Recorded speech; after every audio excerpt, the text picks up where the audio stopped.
Hi, folks. We're going to get ourselves rolling. We are recording. Um, and I'm going to get my screen shared.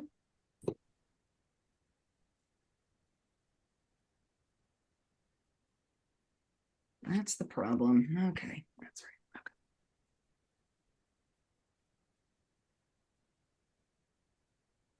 Just going to share my screen the old-fashioned way for this PowerPoint, which is to say you might see other things there. So sorry, everyone.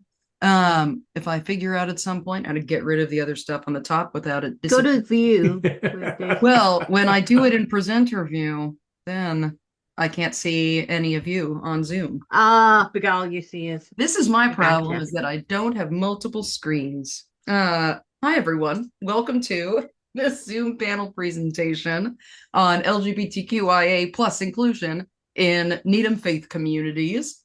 We're delighted to have you here. We'll have time for some Q&A. Our four presenters have history and thoughts to present. And I'll let you meet them now. Let's see. Oh, I can't even do this. Great. There we go. So I'm going to have our four presenters introduce themselves. I have you all here in alphabetical order. And I have pictures of our congregation. So I'm going to stop the share briefly so that we can mostly see your faces. Oh, there we are. No. So Reverend Sandra, would you like to go first? Hi, everyone. I'm Reverend Sandra Bonnette-Kim from Carter Memorial United Methodist Church. And right now, you'll know our church with all the pumpkins out in front. They're going fast, so if you haven't picked up your pumpkin, plug it in. Also, I don't want to keep doing that. Like, I want to be done at this weekend. Very well, that's great. Lovely to. And Reverend Sandra, how long have you been serving in Needham? This is my fifth year Oh already. my gosh. God, I know. What a wild Just feel time. like I just got here, but I am in just have started my fifth year in it already. No. Well then, Reverend John, would you like to go next? Who are you? How long Sure. have you been here? So I'm John Gage. My pronouns are he, him, and I have been serving the Congregational Church of Needham since 2019. This is my 26th year of ministry, and I was ordained as the first openly gay person ordained by my regional area of the United Church of Christ in Austin, Texas, back in 2000. Ooh, Nice. we're very glad to have you, John. Thank you. Yeah. Thank you, Regional District. Yeah. Right. And Shelley, would you like to go next? Who are Sure. you? Where are you coming from? Yeah. I am Chelle Riendeau. I am the Clerk of Ministry and Council at Wellesley Friends Meeting. And although we're in Wellesley, there are quite a number of people from Needham in our, call it congregation. I actually live in Natick. And I've been attending and since 2008 and a member since about 2012. I can't remember. I actually don't remember when I joined the meeting. I should probably look that up somewhere. Anyway. It's been a while, though, it sounds like. That's great. Yeah. And I'm Reverend Catie Scudera. I came to be the lead minister of First Parish in Needham Unitarian Universalist back in 2014. So I've been here a little bit. That was also the same year that I was ordained. First Parish is the first call that I've had as a minister. Yeah, so I've been here a bit. That's all. My pronouns are she, hers. It's great to see you all. We're going to get started again with this slide deck. Oh, and I'll free everybody else from being spotlit. I'm going to unspotlight our other presenters so they have they don't have to be a peanut gallery in the next couple sections. There we go. And these are the congregations. You'll see that I took this picture just recently at the Carter UMC. Just kidding. This is but you could find our congregations in Needham. Here we go. All right. Our goal today was to right now, October is LGBT History Month. I think it still is in the United States. So we were hoping to review the history and sort of arc of the existence, inclusion, exclusion of queer folks in religious communities, and we could talk specifically about ours that are these faith communities represented in Needham. And we wanted to introduce some relative insights. This is where we're starting today. Some information from science, from modern biblical interpretation, and some thoughts on systemic cis heterosexism, which is a fancy updated way of saying that there is widespread homophobia and transphobia. So you can use that term at your next social gathering to impress other people. You're like, oh yes, I was with some people who went to seminary and they know some fancy words. So the next thing that we thought that we would check in about, I've called this slide the LGBTQ behaviors and the rest of the animal kingdom. We can't ask other animals their intentions romantically or their gender identities. So this is why this is behaviors, that there are over 1,000 species that we are currently aware of that show like same-sex, same-gender partnership, or the ability to change sex or have intersex, hermaphroditic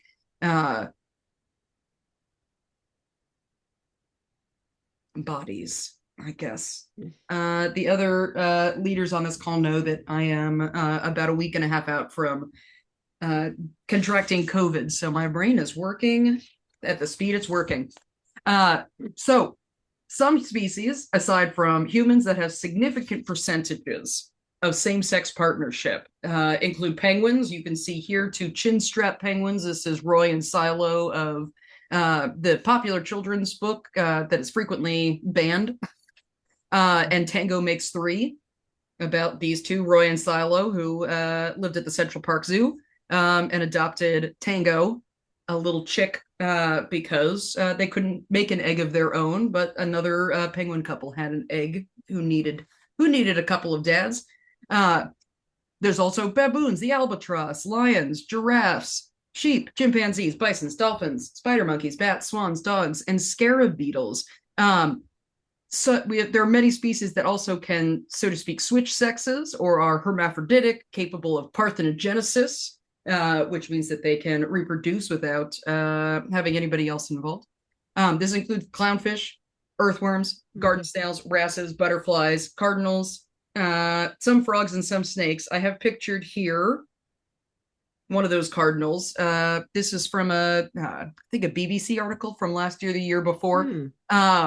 This is a hermaphroditic cardinal. Oh, what did they call it? Bilaterally gyandromorph, I think is the technical term for what that cardinal is. As you can see, it is actually quite obviously a half male, half female cardinal. The animal kingdom is fascinating and very, very varied. So if you have heard the talking point that LGBTQIA people are in some way unnatural, not natural, you can now say that you know that that's not true. The world is a diverse place. As of this year, about 9% of the humans in the United States identify as LGBTQIA, and about 1% identify as trans or gender queer. We also thought it would be useful to talk a little bit about LGBTQIA people and indigenous tradition. That in academic circles that study queer history and colonization, it's widely accepted that Christian Europeans sort of exported, brought homophobia and transphobia around the world with them, and forced it upon indigenous societies during the process of colonization.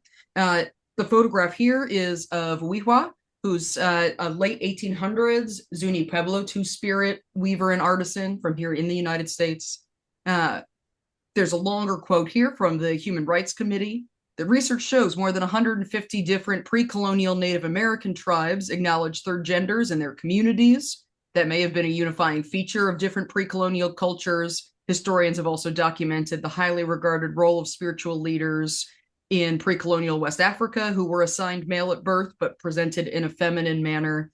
the existence of Muxes in Zapotec culture in what is now southern Mexico, Bakla in pre-colonial Philippines, and the Hijra of South Asia, all of whom are transgender women, gender nonconforming people, and gay men. Pre-colonial European societies, as many folks know, also in places like ancient Greek and Rome, accepted and sometimes expected gay and lesbian couplings. So, okay.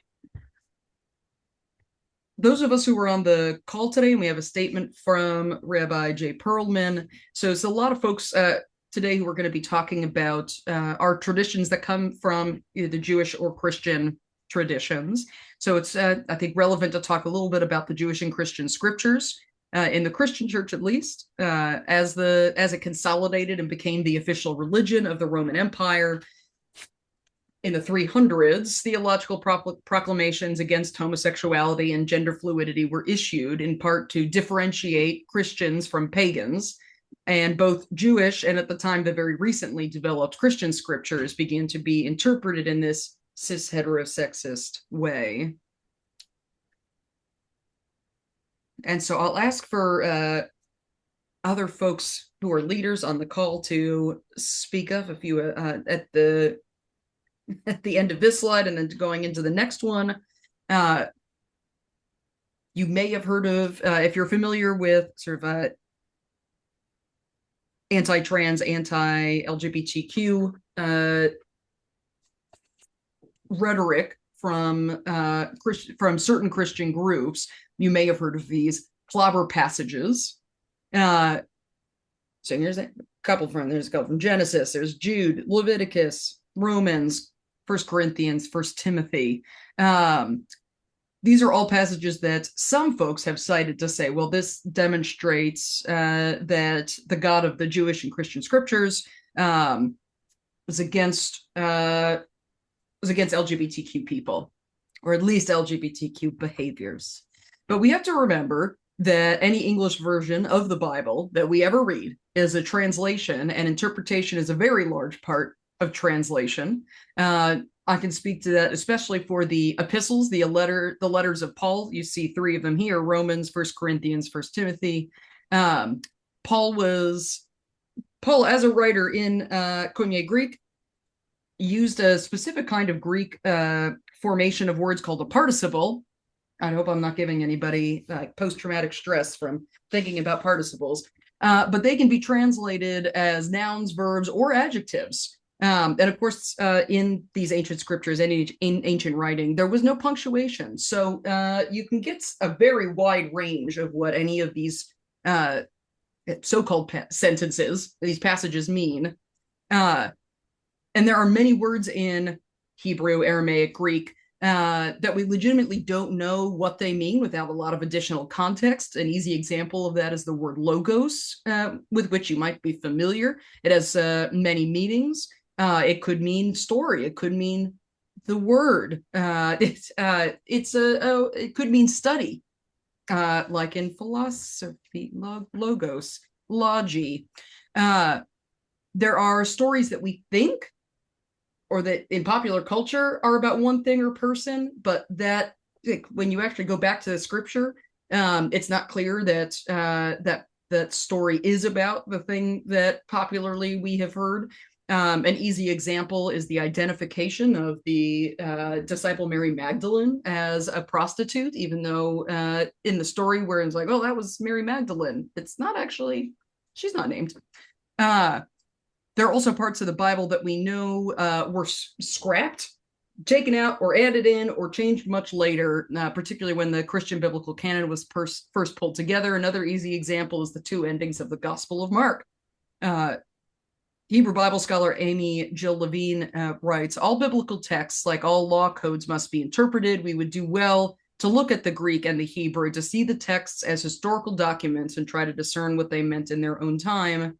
However, because we do not live in the early Iron Age or in first century Roman Empire, we must judge whether what was appropriate then is appropriate now. And so I'm curious if any of our other leaders on the call want to jump in about any of these things. So, John, Sandra, Shelley, do you have any other thoughts about?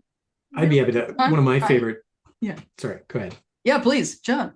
Yeah. I say one of my favorite stories. It's not a case of us interpreting it more anti queer than it actually is, but it's something we miss if we don't know those languages. Is the story of Joseph and his fabulous Technicolor Dreamcoat in the book of Genesis. Because the word that is translated as coat of many colors for a long time, then we got it translated as coat with long sleeves.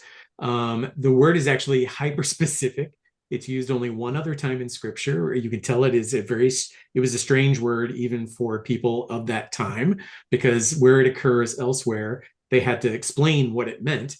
And it literally means the dress worn by the virgin daughters of the king. So the garment that Jacob gives to Joseph is a princess dress. Ooh. And so that one translation helps to open up the possibility that Joseph is someone who was transgender or non-binary, certainly experienced, it was at the very least, someone who identified as male, but who liked to dress in the garments associated with the female gender. And to me, that really helps open up that story, because part of, if you'll remember, when his brothers schemed to do away with him and throw him into a pit and tell his father that he died, they do special violence to his garment. They dip it in blood and they tear it. And to me, that just sounds like so many of the terrible examples of anti-trans violence that we see these days. It's not just the offending person, but it's the offending elements of the supposedly forbidden gender. So there's this, I just think that's an incredible story. So there are these things that if we go, rather than plucking these passages out and tossing them out of scripture, where if we go in deeper on them, we actually can find all kinds of things. Yeah. Thank you, John. That's awesome. And that does actually bring us into our next slide pretty well. So I might move us to the next slide, but I don't mess up. All right. No, I don't think I even have Joseph on here. I'll have to add him with his princess dress.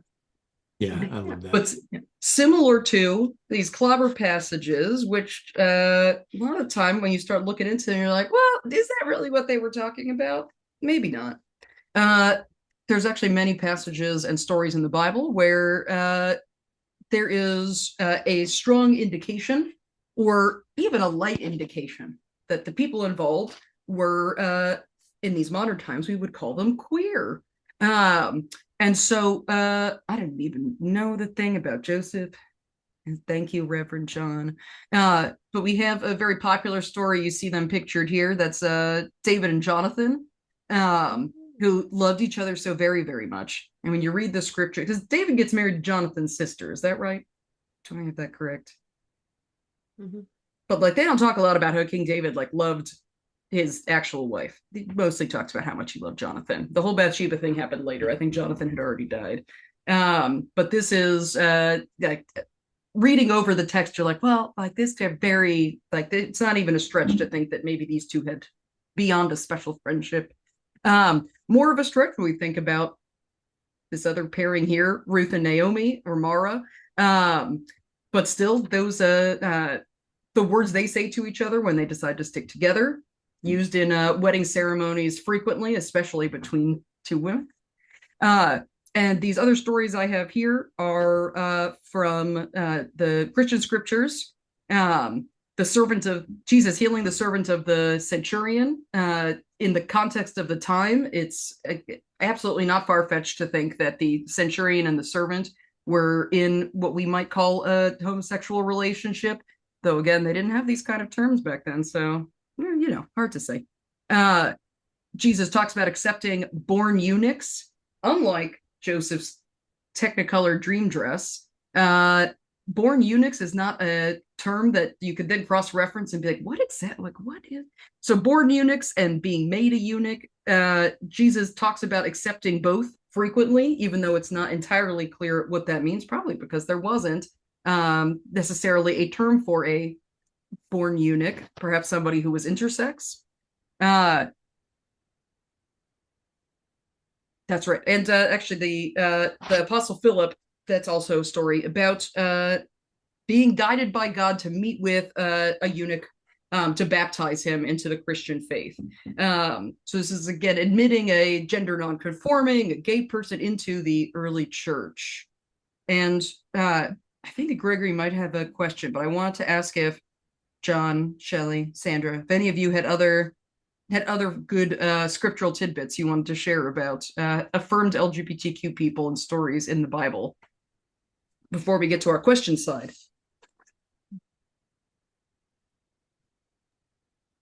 I'd say, again, I'm indebted to artist and scholar Peterson Toscano for this, but there's the story of as Jesus sends his disciples into Jerusalem to prepare for his Last Supper, he tells them to look for a man who is carrying a jar of water, which we might not notice at all from our context, but in that first century context, water carrying was a gendered activity that was assigned to women.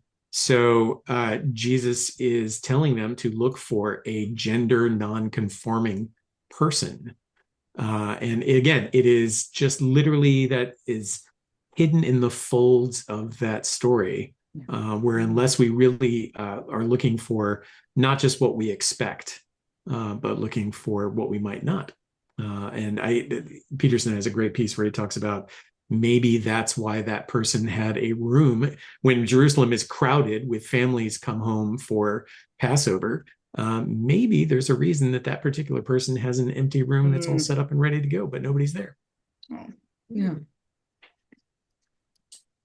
That's lovely, John. Well, and also, it's in the same line of stories of Jesus repeatedly saying that he is accepting and will heal people who, when you look deeper into the text, may have actually been of marginalized gender or sexuality groups of the time. Not that they had the same language for it that we do today. So I loved it. Okay. Are we ready for questions? First set of questions. Gregory, did you have a question?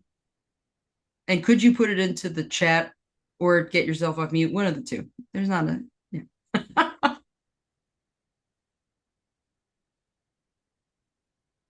Oh, okay.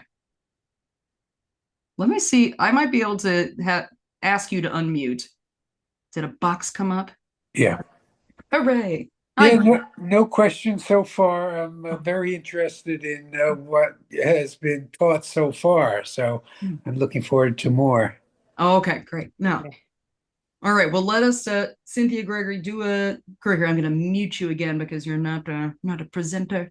But Cynthia, Gregory, do one of those little hand raise thingies or raise your physical hand. Hopefully one of us will see it as we get to other question slides in a minute. Let's see. Okay. Because now I think, oh, yes, now we're getting into talking about the faith communities of Needham. Our friends from Temple Beth Shalom, they have 3 rabbis on staff, but they were not available this particular Wednesday evening. But Rabbi Jay, one of the co-lead rabbis, submitted this statement for us to share with folks on the call about LGBTQIA inclusion in their synagogue and beyond. With great joy, Temple Beth Shalom of Needham joins in celebrating LGBT History Month. We regret not being able to be present for tonight's important gathering. TBS is an active congregation which is affiliated with the Union for Reform Judaism. The Reform movement has been proudly advocating for LGBTQ plus rights since 1965. Our congregation, as is true of the broader Jewish community, is guided by a central belief that all human beings are created, and I'm not going to try to do the Hebrew, but you can put the Hebrew there. I recognize Elohim in the divine image, as it says in Genesis 1, and God created humans in God's own image, in the image of God, God created them. Rabbi Jonah Pesner, director of the Reform Movement's Religious Action Center of Reform Judaism, has said in interviews with national news media, to be created in God's image means that every person, every soul is a creature of God that looks like God, whether they are transgender or lesbian or gay. And so we welcome all of them. Each of us created in God's image has a unique talent with which we might contribute to the high moral purpose of repairing creation, which remains fractured and broken. Excluding anyone from our community lessens our chance of achieving this goal of a more perfect world.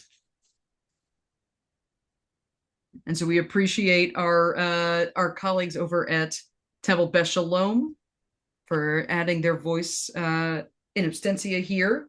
And then I think, didn't I? Oh, okay. So, Shelley, I actually have you first. So I'm going to spotlight you. Not that I know what that's actually going to do in this context, but but Shelley, you've got the next two slides are yours. So Wellesley is part of what would be referred to as liberal friends. We are an unprogrammed meeting, meaning we don't have a minister. There are friends churches that do have a pastor of some sort. And central to Quaker belief is that Friends believe that there is that of God in everyone. Early Friends testimony of equality led them to reject discrimination on basis of gender, and in later years on basis of race. In this spirit, and after years of discussion, worship sharing, which I can explain if people are curious, and discernment, Wellesley Friends Meeting approved 2 minutes. The first welcomed gays and lesbians to the meeting and agreed to care for those married under the care of other meetings. The second affirmed that the meeting will joyfully take under its care the marriage of couples cleared for marriage, regardless of gender. That's an excerpt from a 2008 Minute Against Discrimination. Wellesley is affiliated with New England Yearly Meeting, and as such is in agreement on this statement from 2009. Friends in New England Yearly Meeting experience the variety of love in our community as gifts of God. We are all children of God, and we all have the same potential to reflect the divine light in our lives. Our hearts resonate deeply with the biblical injunctions to love God and to love your neighbor as yourself. Just as Friends have historically witnessed to the light present among all races and genders, we witness that the light is present among people of all sexual orientations and gender identities or gender expressions. We experience our sexuality and sexual identity as integral components of who we are as children of God. We are grateful for the fruits of the Spirit and the blessings of ministry and leadership that God has sent our spiritual community through the hands and lives of all friends, regardless of their sexual orientation or identity. Being mindful of the oppression lesbian, gay, transgender, bisexual, intersex, and queer friends face, we feel a special commitment to offer loving support to those friends. We recognize families that include LGBTQI, parents or children face additional difficulties in our society. We hope to remain sensitive to those difficulties and to respond together with love, integrity, and witness when needed. We recognize the need to support children who are questioning their own sexual orientation or gender, and we support their discernment and living out of the identity the Spirit leads them to. And I'll add, one of the things that Wellesley has done in recent years, 2 or 3 years ago, is that we now have little flags on our name tags that we can affix to our name tags that have our pronouns on them, so that, and that, I don't know how other people feel about this, but it's a very important sign to someone whose presentation may not match their identity, to say that you're welcome, and we recognize that, and by telling you who we are. So yeah, thank you, Chelle. It's also that thinking about that sends a clear message that we're in your community, that we don't assume people's pronouns. exactly. No. Right. Now I've got your second slide up. Yep. So as I was thinking about current issues for American Friends and LGBTQIA inclusion, the piece that came up for me is an issue with one of the other umbrella organizations. There are 3 major Quaker national or North American Quaker organizations. New England Yearly Meeting is affiliated with 2 of those, which is a little bit unusual. We are affiliated with Friends General Conference, which is a largely liberal, unprogrammed Friends organization. We are also affiliated with Friends United Meeting, which is more Christ-centered and more conservative. Many pastored churches are part of or are affiliated with FUM. The third organization is Evangelical Friends. I'm going to stop there because I don't remember if it's church or if there's another word in there, which is largely West Coast based, and not so. Wellesley and New England Yearly Meeting are not affiliated with them. One issue that we've had, we at Wellesley have had, we in New England have had, is with Friends United Meeting, which has a personnel policy that, in one line, which I didn't quote here, says it's welcoming to lesbians and gays. I'm not sure exactly how it's worded, but then it further states that intimate sexual behavior should be confined to traditional marriage, understood to be one man and one woman. In 2008, Wellesley minuted that because of our strong witness against discrimination, we are deeply disturbed by the personnel policy of Friends United Meeting, which discriminates against gays and lesbians. It is our experience that God calls us to service regardless of our sexual orientation. The injustice and cruelty of this policy has shaken us and spiritually wounded many in our community we hold dear. And I'll add that there is work that Friends United Meeting does that is really important and life-changing. One of the things that they support is Ramallah Friends School in Gaza.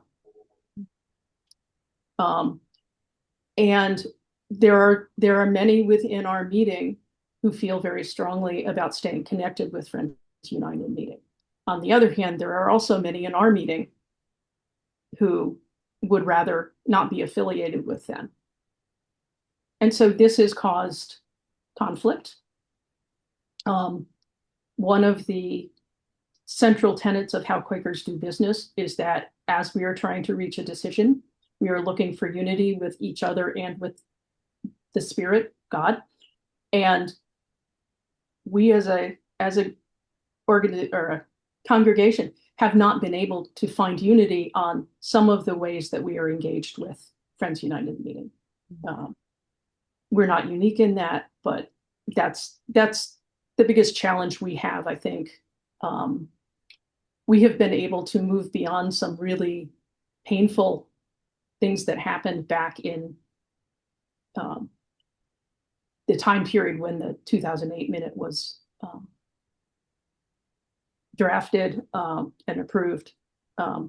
But there's still this little, it's like having a tiny piece of sand in your shoe, because there's still some hurt. And I think a lot of us hope that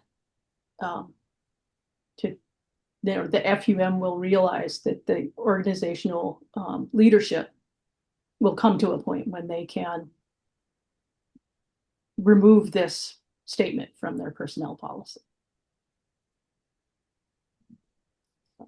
Yeah, thank you so much, Shelley. You'll see, we've had Shelley go first. It's an American friend. Again, we're doing alphabetical sort of stuff. I realize I should have said all of us who are on the call who are here live, have a little timeline to share or some history to share, and sort of a slide where we talk about ongoing issues for inclusion. So Shelley, you're not alone with various size sands, rock, etc. in your shoes. That's for sure. I wanted to ask. Let me see if I can fold this out again. I wanted to know if either of the folks on the call had questions. Oh, I see that John put that neat YouTube link in the chat. Thanks, John. Does anybody else have does anyone have questions for Shelley? I will point out that both of the non-presenters with us are part of Wellesley Friends Meeting. Oh, all right. Okay. Hi, folks. Hi, Quakers. It's great to see you. We'd love to have more friends. Have more friendship with friends. Thank you all. Well, then I'll bring up our next person and spotlight them. No, which is Reverend John. All right, gotta switch you, replace the spotlight. Oh. All right, Reverend John. All right. Yeah. So I am, and our congregation is part of the United Church of Christ, which is, my joke is that we're the last stop on the liberal train before Unitarianville in American Christian circles. We are at one time a very old and a very young denomination, especially in this part of the world where many of those congregational churches on greens and commons across Connecticut and Massachusetts and Rhode Island in particular are 300 and almost in some 400 years old. But our denomination came together to include these churches and other streams of belief only in 1957. So we're both, like I said, both very old and very young, and coming with lots of different kinds of ways of doing church together. We are what is most commonly referred to as a congregational church, which means it's a style of organizing a church, which means that in our system, the locus of authority, the center of authority, is really at the local church level. Local churches have a great deal of autonomy in how they organize themselves, and then local churches come together in associations and conferences and the general synod in sort of increasing geographic areas to do things together that none of us could do alone. So a lot of mission work, but also a lot of talking as we come together and talk about issues in our system. So we do have this, and you'll see it referenced several times in the timeline.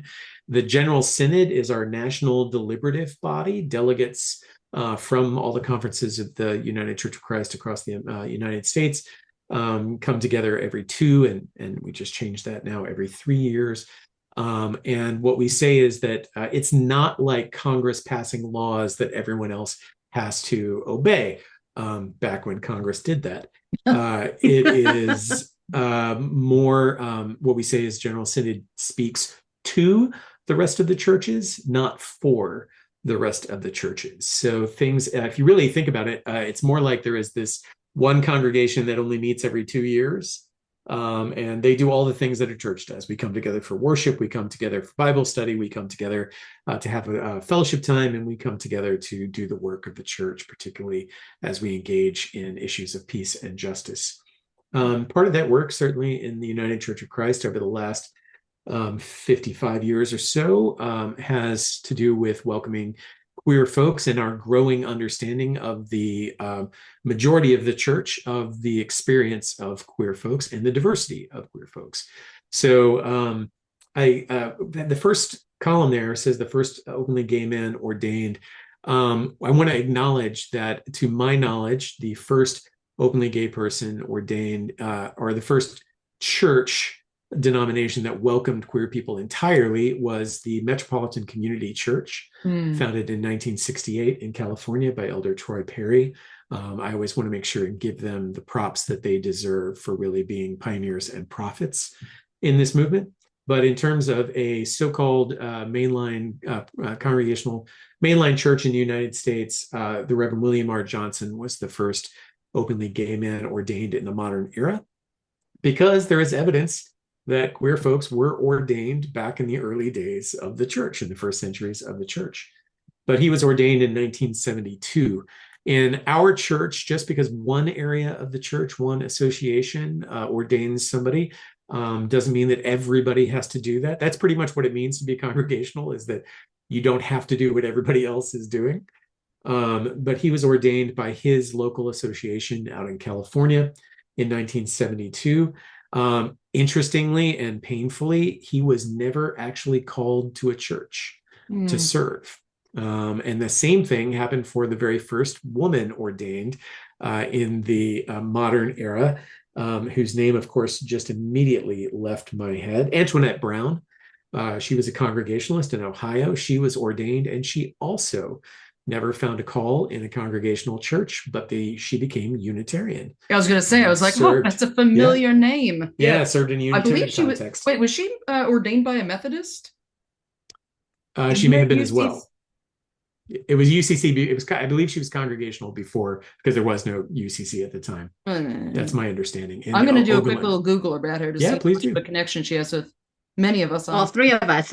All three of us, exactly. Yeah. So Bill Johnson was ordained in 1972. That also, his ordination led to the founding of a group called the Gay Caucus in the UCC. That's gone through.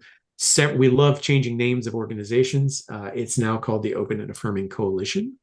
It is not an official part of the church, meaning it's not sort of funded by church dollars. It is, I would say, it's the best kind of parachurch organization. It walks alongside the church, which enables the coalition to have a prophetic voice in the church that if we worked for the denomination, we might not be able to have.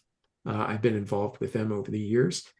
In 1982, the first openly lesbian woman was ordained in the UCC, the Reverend Ann Holmes. 1985 is a really banner year. It's also an anniversary this year. It was the beginning of what's called the Open and Affirming movement in the UCC. That is what we call our queer open to and affirming of queer folks. At the beginning, it was just articulated as being open to and affirming of the full inclusion of gay and lesbian people. But as we'll see, that has since grown. But that actually came from a resolution from our, at the time, Massachusetts Conference in 1984, passed it, and then it went to General Synod in 1985. In very classic UCC fashion, everyone agreed it was a great idea, and nobody wanted to run it or fund it. So what became the Open and Affirming Coalition took up that mantle and has been running that certification of congregations. Congregations around the country are encouraged to take up that discussion, to do Bible study, to talk with folks, seek the experience of queer folks, and declare themselves to be open to and affirming of queer folks. And that process is still ongoing because, as you've probably figured out, in the UCC, we can't really tell anyone how to believe or how to behave within large parameters. So it's up to folks to make that decision themselves. We can't make anybody be open and affirming. In 2003, that process continued with receiving incredible witness from trans folks in the UCC, and General Synod passed a resolution affirming the full participation in ministry of trans folks within the UCC. Note that it's the ministry of trans folks and not ministry to trans folks. That's important language, saying that we're walking alongside people who have their own ministry from God. And that's how we think of this open and affirming stuff. 2005, General Synod was meeting in Atlanta and voted overwhelmingly to affirm marriage equality for all. This was welcomed by a great many folks. It was also very challenging, and to a great sadness, the historic Puerto Rico Conference of the UCC disaffiliated from the denomination, not just over this issue. As you can imagine, there were a lot of leftover and not quite gone elements of colonialism in that relationship between the mainland UCC and the Puerto Rico churches. I am happy to say that this year at our General Synod, 20 years later, we are having a rapprochement. And we are entering once again into covenant relationship with those Puerto Rico churches. And we're excited about that. Oops, I think we All right, I'm going to get you your next slide. There we go. All right. So current issues. Obviously, as we all know, the struggle is deep and hard and is on many, many fronts. today as hard-won victories, even marriage equality, among others, but of course, particularly our trans and non-binary siblings are being attacked and trying to be erased.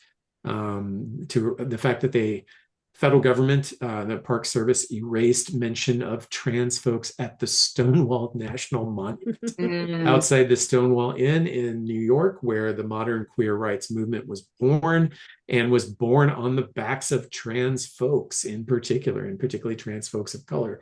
That's an incredible insult and attack there. But this is, obviously we're talking about how do we support families with gender expansive kids, when that's being, I receive healthcare from the Fenway Health Service in downtown Boston, and they just sent out a letter this week that because of federal government action, they are no longer going to be able to provide gender affirming care for anyone under the age of 19. Because if they do, the federal government will yank all of their funding for everything else that they do. So we all know that there's a lot going on there, and also just our awareness that these issues are so much more intertwined than we used to think of them necessarily. Nobody is a single issue. No person is a single issue. So I think about there is a UCC ministry. It's run out of a UCC church in Worcester called the LGBT Asylum Task Force. And they have been working with folks who are seeking asylum in the United States because of their gender, because of their sexuality or gender orientation or expression in their home countries is not tolerated, and they face violence there. But here are folks who are just doubly damned in this current environment as immigrants and as queer folks. So there, immigration has a queer angle to it. Healthcare has a queer angle to it. All of those, everything is a queer issue because queer people are everywhere in that.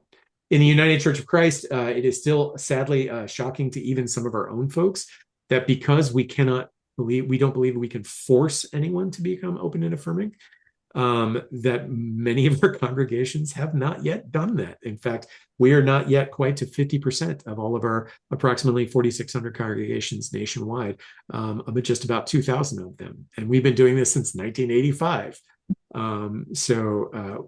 Some of those folks think, well, we're already welcoming enough already. Why do we have to use these words? But sort of as Shelley was saying with the pronoun badges, it is really, really important to say these words, that folks of us, queer folks like myself and others, our default is to assume that we're not welcome, because that's the reality that we've encountered. And as I used to say, every church in the world has a sign outside that says all are welcome, except some of us have discovered that doesn't always include us. So specific inclusion is really, really important. Those little tiny pronoun badges are incredibly important to folks who need them, and to tell other folks that we believe this is important, that other people, and it's not the pronouns are important, it's that other people's lives and experience are important. I would say the biggest horizon for us is to begin to have conversations about polyamory, which is, I would say, is a parallel issue, intersecting at certain points with larger queer issues. And how do we welcome folks who experience their loving relationships in more than two dimensions?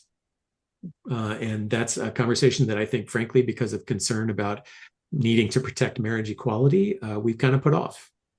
And I'm glad to say that we are beginning to have those conversations in the places that we need to have them. And my hope is that soon that we'll have, similar to the previous page, we'll have resolutions brought to our General Synod that will affirm the goodness of polyamorous relationships that are governed in justice and love, and that we can recommend that congregations across the United States explore for themselves and look for where God is active in those places. Thank you so much, Reverend John. I'm going to move to our questions page, though I'll also say before we get there that on Antoinette Brown Blackwell's Wikipedia page, it specifies that she was ordained. She had been given a license to preach, but not ordained by the Congregational Church. But then she was ordained in a special ceremony by the radical Methodist minister, Reverend Luther Lee. Uh, and then, as previously stated, she married into a Unitarian family and preached at a bunch of Unitarian congregations. So that is fun. I haven't found yet her connection with Quakers, but they must be in. There must be one somewhere. all of these folks were hanging out in the 1800s, as we do today. Well, and particularly out on the frontier, which was Ohio. Which was Ohio. Yeah, there's Oberlin College is very proud of Antoinette. Yeah, and also just proof that each of our traditions has a sliver of the truth, and that it's when we get together that you see increasing clarity. Absolutely. Yeah. Cool. Well, so I'm curious if either of our listeners today have any questions specifically for Reverend John, or if we're going to move ahead to Reverend Sandra, which might be more. Gregory, do you have a question? I'm going to ask you to unmute here. I'll click the button again. Will this work? Thanks. Something that Reverend John said really struck me, that without using these words of welcome, the default position or assumption is that you would be unwelcome. And I retired after 42 years of lawyering out of Boston, and I did a lot of criminal law and I did a lot of civil rights. And I think of a case I had where the boss went out of his way to use my client's dead name. Yeah. And we brought a case before the Mass Commission for Discrimination. And when you said something that I thought was very insightful, the pronouns, it's not about the pronouns, it's about getting to know another human being. And I like that. That was really good. And I thank you for that. No, thank you. I think it's I'm quoting somebody who I cannot remember, who said, the other person is the expert on their life. Yes. Wow. So why wouldn't you listen to them? Right. And that goes for all kinds of situations, doesn't it? Yes. Yeah. Thank you for that, Greg. I appreciate that. Sure. Yeah. And thank you for your good work in the field of law for civil rights. Yeah, it's not just the congregations, different denominations that need to get together. It's also going across professions to help create the heaven on earth, the Tecum Olam that we're looking for. So thank you. And so, Sandra, I'm going to switch you, replace the spot. Now it's there you go. It's me. There we go. Yeah. Hey, there you go. Yes, Sandra definitely has the most exciting update from when we did the presentation at the Senior Center. Yeah. It's been a hot topic at the United Methodist Church. But a little side note, I grew up as UCC, but not the American UCC, but United Church of Canada, which is a merger of all of the congregation and all of the Methodists, and only 75% are Presbyterian. 100 years ago, 1925, is when they became together. As we were just talking about, if we put all of these, our denomination together, we get a little bit of everything. And they did that up in Canada. So, but here at United Methodist, we have, just like many other churches, have had lots of dialogue and discussion regarding the LGBTQAI issues. And the first debate really that started this almost 40 some years of constant battle started in 1972 when someone had decided to include the words, "We do not condone practice of homosexuality and consider it incompatible with Christian teaching." And then the persons of homosexual orientation are persons of sacred worth. So by adding these phrases into what we call Book of Discipline, which is our book of law, that we come together every 4 years, and we debate, and we could adapt, we could change Um, and that's how we will live together for the next 4 years. So since the 1972, when this language was adapted and put into a book of discipline, we have been fighting to remove these harmful languages. And it continued on to 1976. Um, and, but instead of removing it, they ended up adding more words to it uh, by use the church funds to promote banning the use of church to fund homosexuality, and then also added, we do not recognize relationship between two persons of same sex as constitution marriage. So now we got both the that is incompatible Christian teaching and that do not recognize same-sex marriage. And in 1980 conference centered of who can be ordained. And so in 1980, they added again another phrase, no self-avowed practice homosexual can be ordained or appointed to a church. We are under, our system is that our bishop appoints us to churches. Churches do not call us. We don't interview with the church and they don't hire, but the bishop sends. And so in 1980, they added this other restriction and were preventing us to ordain or appoint people of LGBTQ queer people. And so by having these three things being added, we have been fighting to remove these languages. In 1996, they added the definition of what self-avowed practicing homosexual was and declared that ceremony to celebrate homosexual union shall not be conducted by a clergy. So now we not only cannot ordain, the clergy are not allowed to also perform same-sex weddings.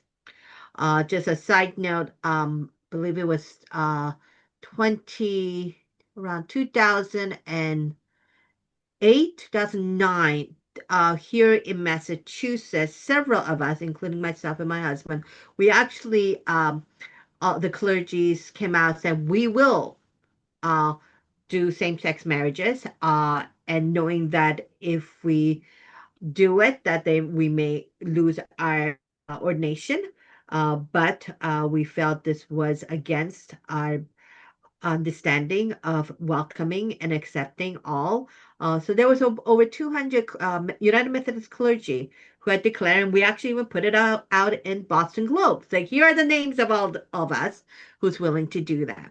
So, and then in 2000, they kept adding things. So they added statement, we implore families and churches not to reject and condone or condemn their lesbian and gay members and friends. So over the years, we've been trying to delete all of these languages or trying to change some of the language.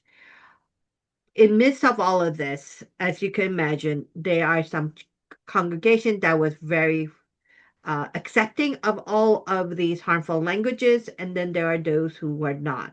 And every 4 years since 1972, there have been many of us who have worked tirelessly to remove this.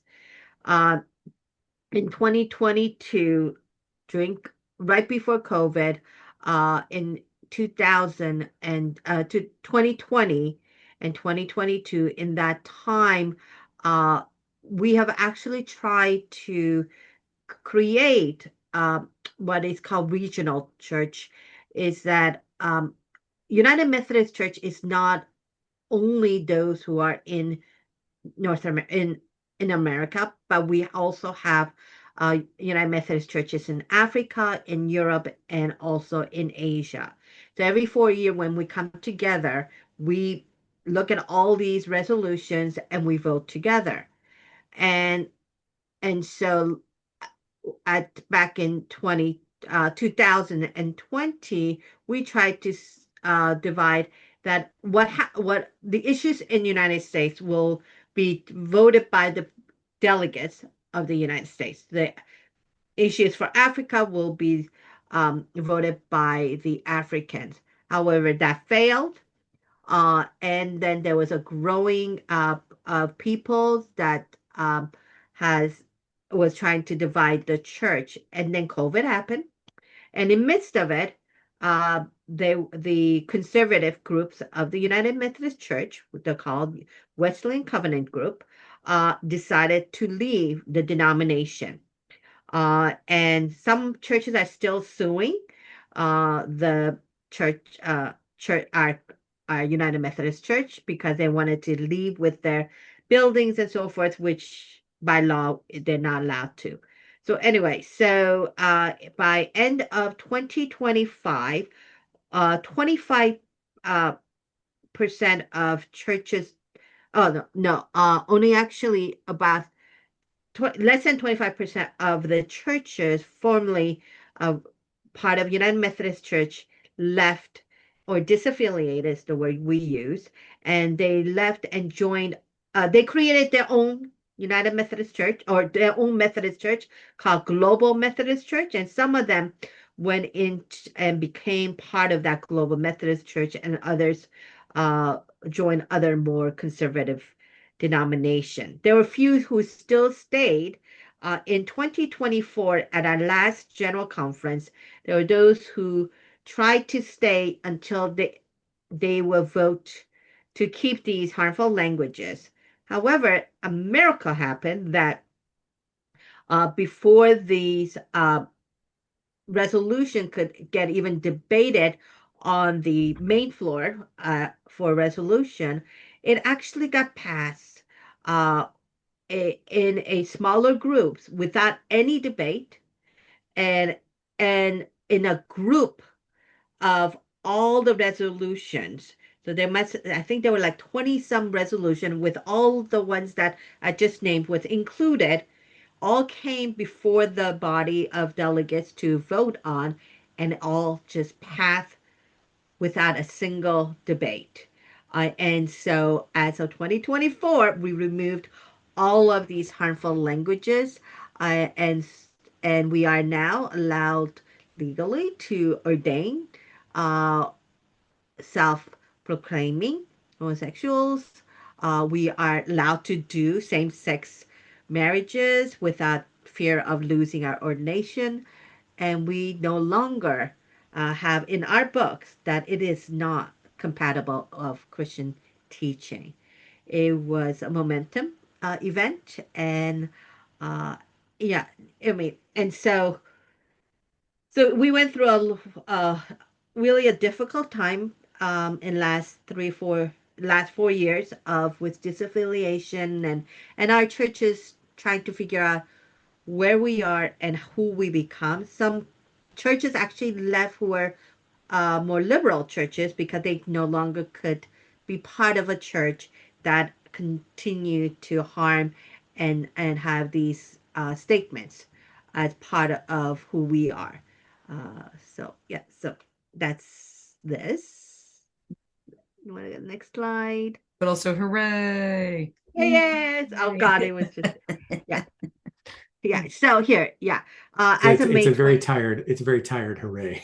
Yeah. After, Oh my after God. a very long time. It is. After a very long time. And the thing was, when this happened, I was there, and we didn't know like it was just so easily and so smoothly that all of us were like, did we just get rid of it? Did it just happen? not all of us sitting there, and I have a good friend who's been fighting since the beginning. She's a retired pastor, and she was one of the most prominent person here in New England.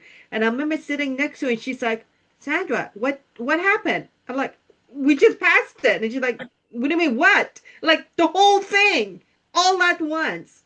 That it took us a moment, at least good 2 or 3 minutes to just soak in like what just happened. And we were already prepared to fight whatever, Yeah. Well, which is what you we all were always do. walking against the wind for a very, very Yes. long time. Yeah. And then Yeah. suddenly the wind shifted, and I would Yeah, imagine and it was disorienting.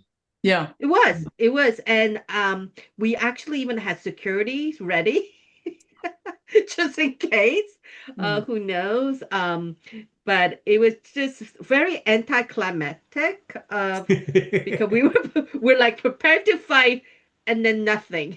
Yeah. It was No. just all on a consent calendar with, like I said, 20 other things, and we literally had to go and look at the numbers to make sure that it was all the ones that we were voting for. And we're wondering, like, is there another one that's going to come up later? It's like, no, they were all That was it. in that consent calendar, which was so unreal that it passed that way after so many years of fighting. Yeah. Um, and then it helped with these churches disaffiliating and a lot of the conservatives leaving and creating their own congregation. And in the beginning, in midst of while we're doing this, we were so, there are many, it's like we're going to lose half of our church, or or more than half of our church, and there was a lot of fear of that. But in total, it was like 13, 14, 15% of it, and only some of them became part of the Global Methodist Church. So it wasn't as big as they thought they were going to leave.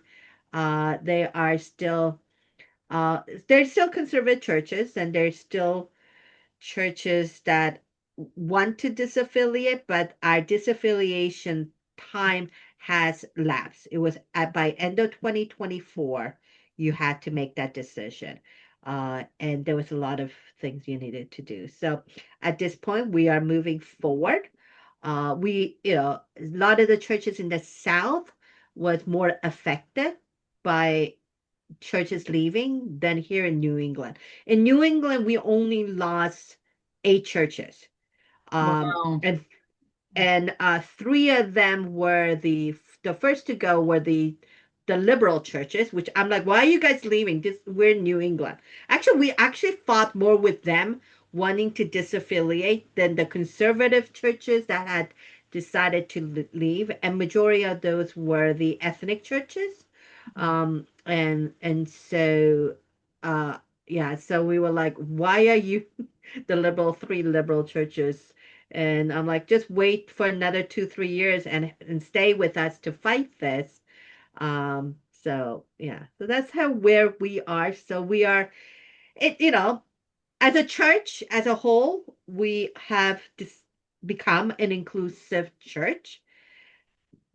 And here in New England, we are where we need to be. The southern churches are still struggling, and it will continue to be, and that sadly is the reality. And when I look at our country right now, sometimes I wonder. Yeah. Yeah. Yeah. But it's nice to have this good news Yes, in the midst, that we could especially in update the midst it. of what we've been dealing with. Oh my Yeah, God. and we could update it since we last did this. Yeah. So Now. All right. And so thank you, Reverend Sandra. Do folks have any questions for her? Are we gonna, or mine's the last section. Ooh. Oh, that means I have to replace you as the spotlighted person. yes. Now I'm spotlighted. Okay. Hi, everybody. It's me again. It's great to see you all. All right. So as I said, I minister at First Parish in Needham. It's a Unitarian Universalist congregation. We're also a merged congregations, and sort of overlapping affiliation seems to be the theme of the evening. So we used to be 2 separate denominations. And so I'm not going to give you a whole spiel about it. That's not what you came here for. But speaking of the frontier like Ohio, as we were earlier, so we had, I have here as our first note on the timeline, Boston marriages. I love that they're called Boston marriages. I love Boston so much. This is the 1800s. Unitarian women minister and just women lived together in romantic partnerships frequently. And this included many women who are now we call part of the Iowa Sisterhood. These were women ministers on the quote unquote frontier, the modern day Midwest and Plains states. They planted enormous congregations, many of which are still thriving in the Midwest and the Plains states. They were very popular, and they often would live as couples, though that wasn't very public. My favorite footnote, I guess that I must have that book at the office. The book, The Prophetic Sisterhood, that a lot of the letters between these women and sort of the reality of their historic existence, lost and buried for a long time. Someone found archives about the Iowa Sisterhood buried in some university, published a book about it in the 90s. And because it was the 90s, there's like a footnote somewhere that was like, they may have been lesbians. It's just very funny to look at now because we're like, yes, they were. That's what was happening. So another famous queer Unitarian from the days of yore was Anne Whitney. She also lived with her female partner. She's buried with her female partner in Mount Auburn Cemetery. And she is best known as the sculptor of the Unitarian Senator Charles Sumner, his statue in Harvard Square. That was done by Anne Whitney. She submitted her design to anonymously. That was the whole point, like for a contest to honor Charles Sumner. And they chose hers and then found out she was a woman and then unchose her.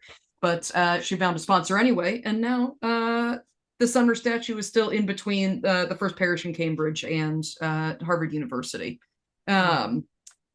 So that's one thing. On marriage equality, the first Unitarian or Universalist ceremonies of union that happened for a same-sex couple in the 1950s and had become quite common by the 1980s. Our headquarters denominationally, we merged in 1961, the Universalist Church of America and the American Unitarian Association. Our headquarters used to be directly adjacent to the Massachusetts State House.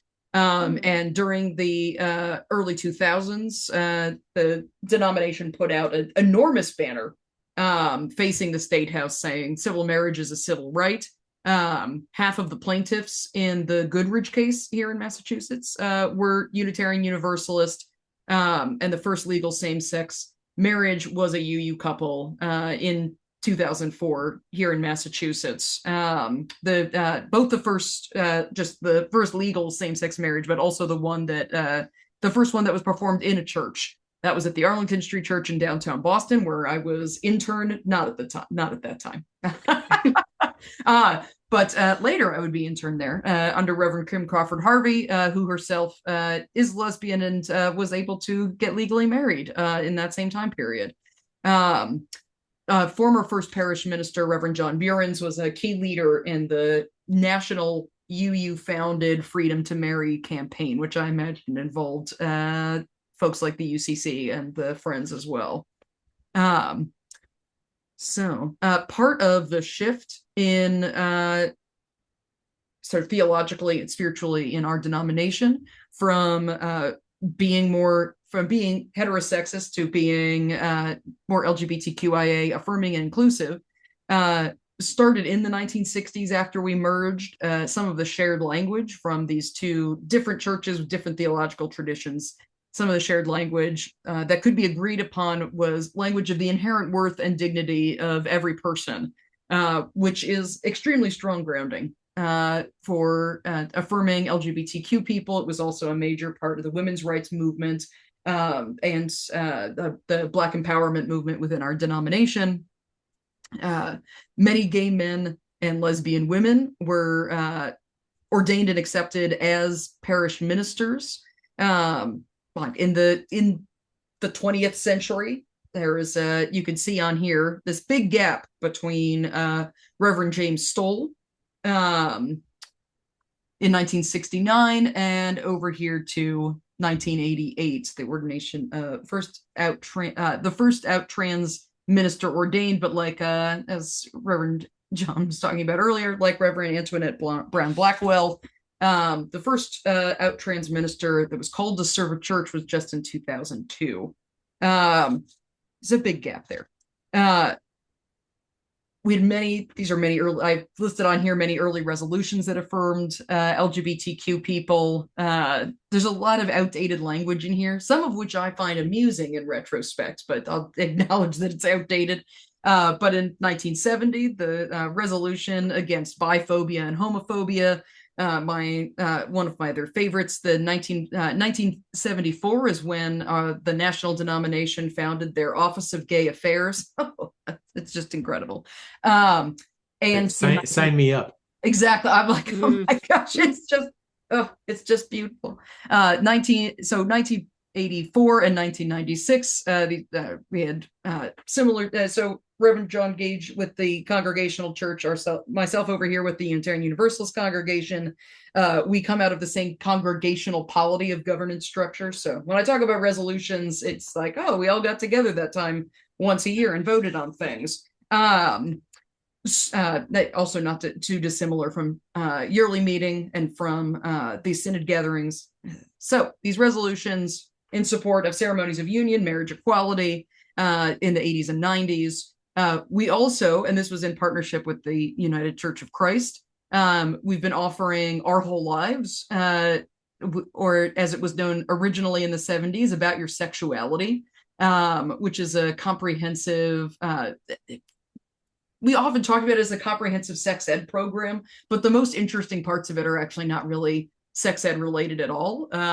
There's a lot about relationships, and especially for, we have a curriculum for as young as kindergarten and to like older adults, but that span between elementary school and high school. I think the most important things that we teach kids in these Our Whole Life curriculum is about their friendships and how, when they start building romantic relationships, like how do you know if like you're being a good partner? How do you know if your partner's being good to you? How do you help a friend who might be in like a not very healthy relationship?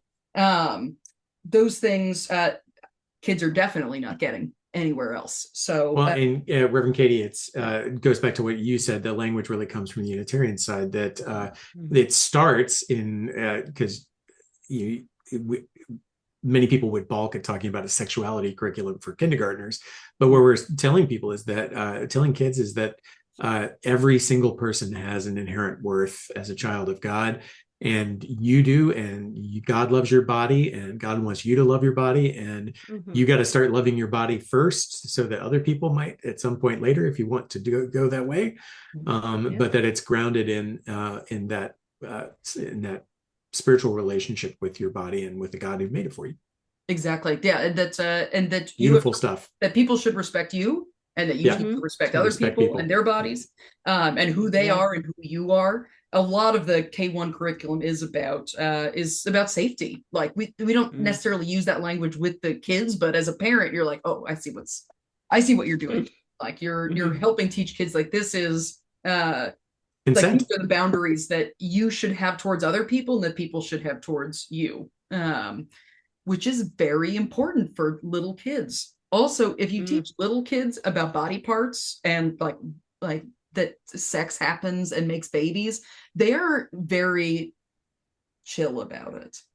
To use a technical term, they're very chill about it. Whereas if you're starting to introduce these ideas once they're in middle school, they're like, oh my God, why are you talking to me about this? So we try to, this program introduces concepts in age-appropriate ways throughout the lifespan. So typically right before perhaps a kid would have to deal with something like puberty. Like, oh, it's good to tell them about that in mid-elementary school. So then when it happens, they're not like, I'm dying. So a common problem with people with uteruses, oh my gosh, what's happening? I'm dying. So we've been doing that since the 70s. We have a great partnership with the United Church of Christ on Our Whole Lives Today. And our welcoming congregations. This is our LGBTQ affirming program. It's education, and you get certified, all this stuff. That debuted in 1989. First Parish was one of the first 100 congregations in the country to become a welcoming congregation. My understanding is that it took the congregation 4 years. And so in 1996, they had completed the program. About 80% of UU congregations today have been certified as welcoming, but there's now also a new program to renew your welcoming certification because, as you can imagine, the welcoming congregation curriculum from the 1980s, 1990s was really deficient in a number of ways. Revolutionary, wonderful for its time. But the most common outdated phrase used in that curriculum was being open to lesbi gay people. I love that one. No one says lesbi gay anymore. And First Parish is working on our... We actually could easily certify like in our welcome renewal, but it takes paperwork. So that's the main thing we have to deal with is how to submit the paperwork to our national denomination to recertify ourselves in our welcoming congregation commitment. We'll get there. It'll be fine. First Parish more recently was a public supporter of the Yes on 3 campaign in Massachusetts. We have partnerships with a lot of congregations in town for that as well, securing public accommodation rights for trans people. It was in 2018. And nationally, Reverend John, you reminded me of this. The Unitarian Universalist Association and local congregations have made partnerships with an organization called Pink Haven that does work to help internally displaced Americans. So it's mostly trans folks and their families relocate to less hostile states in the United States. It's and there's so much work to be done right now legislatively to protect our LGBTQ neighbors. Okay, that was a lot of things. Great. Okay, we're moving on. Okay, current issues. So we do have transphobia is still a serious problem in Unitarian Universalist circles. There's a group that has actually splintered off and made their own denomination of like, I don't know, of like 5 churches.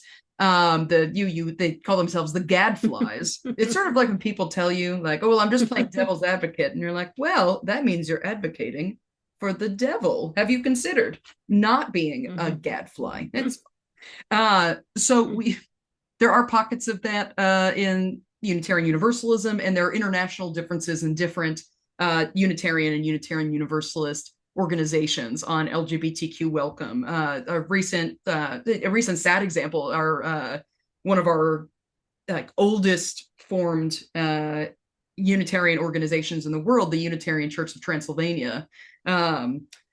In Romania, they are mostly Hungarians living in Romania. They'll have state support for churches. And my understanding of it is that it came down to they either needed to condemn same-sex marriage or lose all government support for their church organization. That's my understanding. They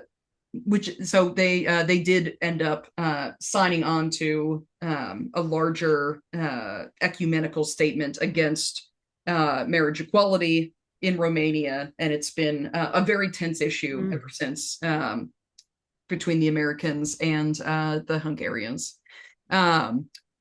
We also see struggles understanding and celebrating fluidity and experimentation. Younger people trying out different names, different pronouns, that the kinds of labels that folks might have for themselves about their sexual orientation or gender identity might change over time, and that is like part of human flourishing, that people transform and change and get better understandings of themselves. And ongoing difficulties, particularly for trans and genderqueer religious professionals and clergy, getting called to congregations. We are not assigned by bishops, similar to in the Congregational Church. We do sort of a weird, intensive process of interviewing that involves, at the end of it, the individual congregation voting on whether you're going to come and be their minister. And it is the numbers for genderqueer and trans ministers are worse than they are for ministers of other identity groups. And John, I hadn't even thought about our national denomination has very much been avoiding making any kind of statements on polyamory or like having it addressed at any of our General Assembly meetings. So same over here about that. All right. Does anyone have questions for me? Look at all of you. How are we all feeling? I only booked us for 2 more minutes on this call. So, oh, Gregory, I'm gonna do your little unmute thing, and then you can ask me a question. Thanks. I've really enjoyed this. I didn't expect to hear Transylvania mentioned, but I have to add that my son was in the Peace Corps in Romania. Oh, no kidding. They taught him Romanian, then sent him to a place where the people refused to respond to you if you spoke in Romanian. It was a Hungarian. Oh, good. And nobody knows the Hungarian language. It's from another planet, but they all knew English. So I just wanted to mention that. Oh, that's funny. Well, you'll have to ask him if he knew any of the Unitarians up there. Yeah. Colonialism strikes again. Yeah. Oh, yeah. Well, Romania went back and forth between powers and Transylvania. Oh, yeah. No, absolutely. Hitler gave Transylvania to Romania, and then the Russians gave it to Hungary, and then the Russians gave it back to Romania. So it's all big mishigas. My son is on the board of the LGBT Bar Association. Yeah. And I think, and I took screenshots of the slides, and I think it will be very helpful for him to see that background. And then on a final point, just this morning, my wife and I journeyed into Boston to see the newly unveiled statue at the King's Chapel. Oh, yes. Yeah. Which shows a Black woman freeing birds from a cage. And I viewed it as an act of confession and contrition by the church there, because they said that this is a memorial to the 219 human beings that were owned by past members or ministers of that church. So I think some churches may have a reckoning in the future about their hostility towards gay and lesbian folk. This was great. I really enjoyed it. Thanks. Yeah, thank you, Gregory. And you'll have to check in with Cynthia at some point. Cynthia and I work on a group to bring similar recognition for the enslaved people of the town of Needham into the public eye. We actually just and thank you, Cynthia, for doing this. Cynthia helped edit a very last minute grant application for a monument that right now is proposed to be on our congregation's front lawn. We were the only church in town at the time of the American Revolution, at which point in 1783 enslavement was made illegal in the Commonwealth of Massachusetts. So anybody who was enslaved in what is now the town of Needham was enslaved by people who were part of First Parish. It's by default. I think that, I can't remember, Reverend John, do you know when West Village Church, when Wellesley Village Church was founded? No, it's interesting that you're the second person to ask me today. I don't know. Well, because they might have some involvement as well. I keep forgetting to actually contact anybody over there about that. But the reason that the Congregational Church of Needham was not founded until the late 1800s is that the town of Wellesley didn't manage to secede from Needham until the late 1800s. And as soon as that happened, obviously a Congregational Church was needed in Needham, not just what is now Wellesley Village, which was previously the West Village Parish. Yep. More information than anyone wanted to know about colonial Needham. All right, Cynthia, do you also have a question for me or comments to share? This is I know that you're past the time and you've done remarkably. This is absolutely fantastic. And I think we learn a lot from hearing each other's stories. No. I wanted to add a tiny bit, although I could add a whole lot more to what Shelley so graciously agreed to share. Um, that I happened to be part of the congregation back in 2000 to be at the magnificent discernment, an afternoon of discernment, out of which, and a lot of preparation went into it, out of which came the unity of the congregation to I'll invite couples of all genders or gender expressions to become, to apply for approval to become um, married. And it was our young friends who started off with a statement saying, "Why are you taking so long?" But to see the whole process evolve with people who'd been a lifetime of having a particular orientation, and then to have a grandchild who was gay, who married, and they said their family is as beautiful and valued as all the others. But it was in terms of process, really important thing. The painful thing that you referred to about the one um, Quaker group that we're part of, Friends United Meeting, is very different than Friends General Conference, the liberal one, which is just the US. It's international. And I'm thinking of the Methodists too. When you try to come to uh, agreement or unity across vast differences in cultures, it's a totally different kind of experience. And we were in unity as a congregation against this personnel policy.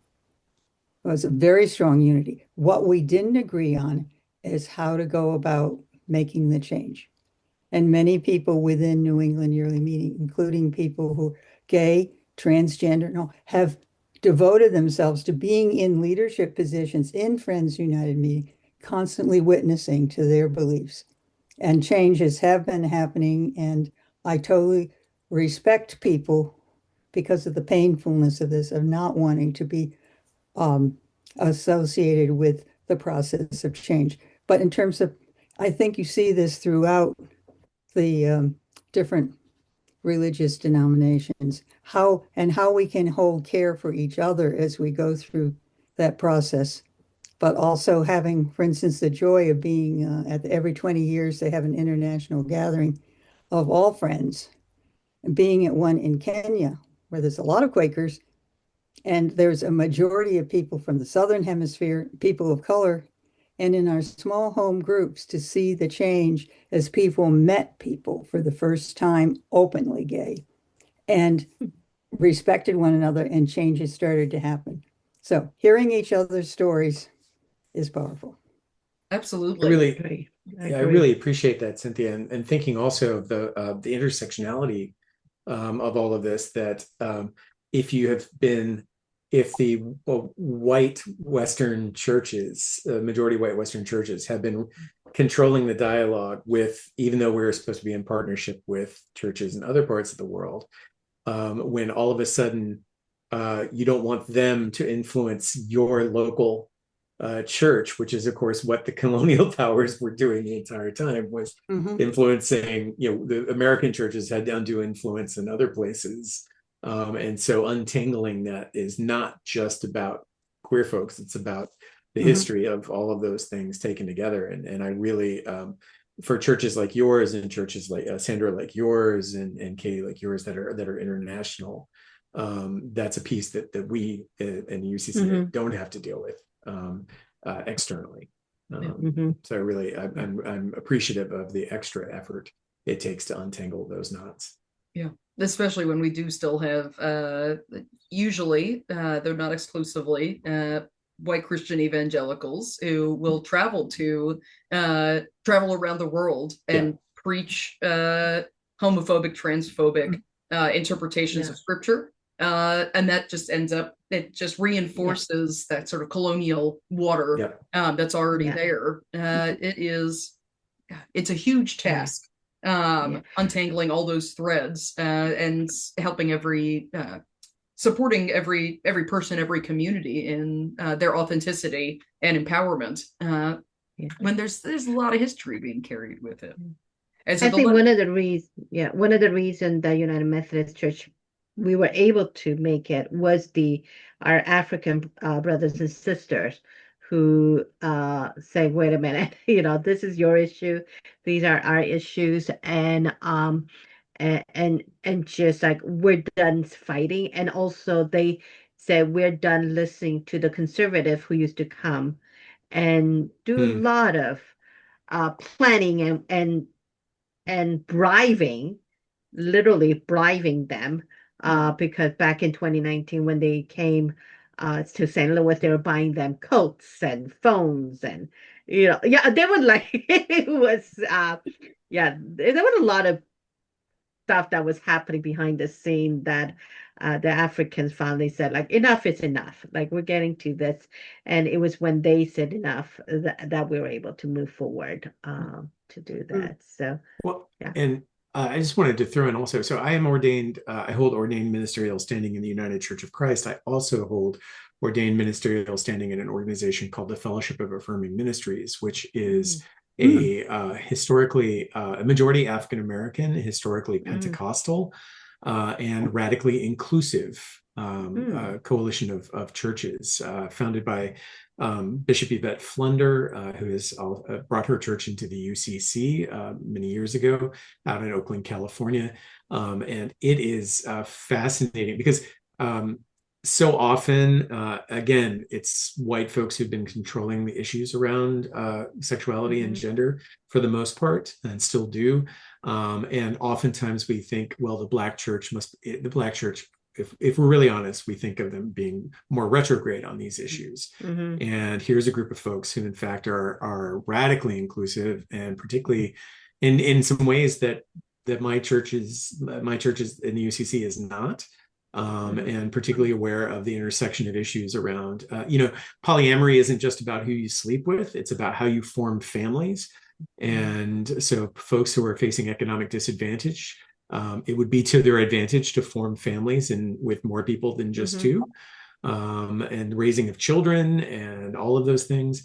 And interestingly, they also, in the last 10 years, have been out there working with homegrown queer Christian activists on the continent of Africa, and have founded churches that are not colonial churches in Rwanda and Kenya and Tanzania and places across the African continent, and also now in Central America and Asia and other places. And it's been a fabulous gift to me to be in a context of folks who are doing the same work of in our language of living out an inclusive gospel, and are doing it in ways that, from our cultural standpoint, they don't work for us or are not native to us, and bring up issues that we're not so good on, particularly around economics and other things. And it's just such a gift to know that this is the Spirit is moving in all of these settings, and doing the work that needs to be done. Yeah, thank you all so much. Thank you. Yeah, before we wrap the recording, I'm gonna do this one last screen share, just so you all can see. These are, as far as I'm aware, as far as I was told, these are the local congregations serving Needhamites that are LGBTQIA plus affirming. And also these secular support and advocacy groups that are so wonderful and such great partners.